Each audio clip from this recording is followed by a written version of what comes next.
السلام علیکم ورحمۃ اللہ وبرکاتہ۔ روزے جو تھے اس امت سے پہلے دوسری امتوں پر بھی فرض ہے۔ یا ایھا الذین آمنوا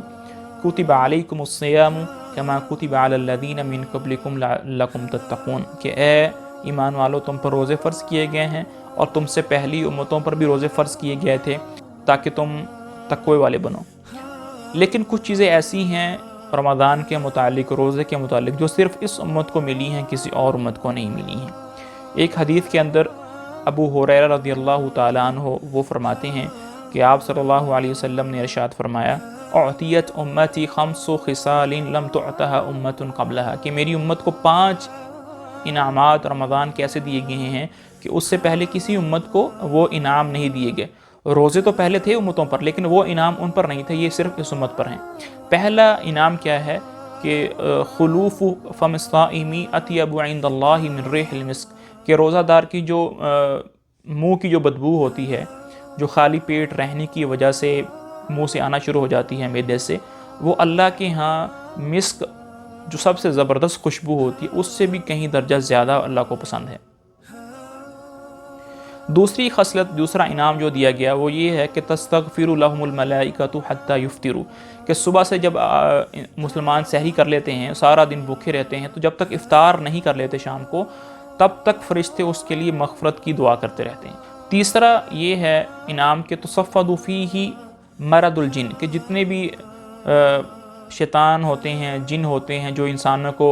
برے کاموں پر اکساتے ہیں، اللہ تعالیٰ اس کو قید کر دیتے ہیں، جس سے مسلمانوں کی بڑی مدد ہوتی ہے اور نیک کام بڑی رغبت کے ساتھ انجام دے پاتے ہیں۔ چوتھی خصلت، چوتھا انعام یہ ہے کہ یزین اللہ کل یوم جنتہ، کہ اللہ تعالیٰ ہر دن، ہر روز اپنی جنت کو مزین کرتے ہیں، آراستہ کرتے ہیں، اس کو سجاتے ہیں، اور فرماتے ہیں یوشک عبادی ان یلقوا عنہم المؤنۃ والاذی ویسیروا الیک، کہ امید ہے کہ قریب ہے کہ میرے نیک بندے مشقت برداشت کرتے ہوئے آئیں گے اور تمہاری طرف چل کر آئیں گے جنت کی طرف۔ تو اللہ پاک روزے داروں کے لیے جنت کو سجاتے ہیں، مزین کرتے ہیں۔ پانچویں خصلت یہ ہے کہ یغفر لہم فی آخر لیلہ، کہ آخری رات کو اللہ تعالیٰ تمام روزے داروں کے سارے گناہ معاف فرما دیتے ہیں۔ صحابہ نے پوچھا کیا آخری رات سے مراد لیلۃ القدر ہے؟ آپ صلی اللہ علیہ وسلم نے فرمایا نہیں، لیلۃ القدر نہیں ہے، بلکہ اصول یہ ہے، قاعدہ یہ ہے کہ جب کوئی آدمی اپنی مزدوری پوری کر لیتا ہے تو اس کو مزدوری دینی چاہیے۔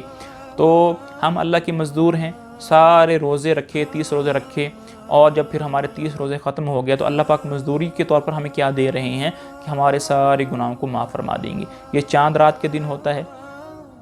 اور یہ بڑی قیمتی رات ہوتی ہے، بعض اوقات شب قدر بھی ہوتی ہے۔ اگر 29 کی رات ہو اور 29 کا رمضان ہو اور اس رات 29 شب قدر بھی ہو سکتی ہے، اور یہ آخر لیل رمضان بھی ہو سکتی ہے، تو اس لیے اس رات کو ضائع نہیں کرنا چاہیے۔ بازاروں کے اندر شاپنگ کرنا اور طرح طرح کی خرافات کرنے کے لیے بازار میں جانا، اس کو نہیں کرنا چاہیے، بلکہ اس رات بھی عبادت کرنی چاہیے، کیونکہ یہ آخر لیلہ ہے اور اس دن گناہ معاف ہوتے ہیں۔ ھذا وصلی اللہ علی نبینا محمد وعلی آلہ وصحبہ اجمعین۔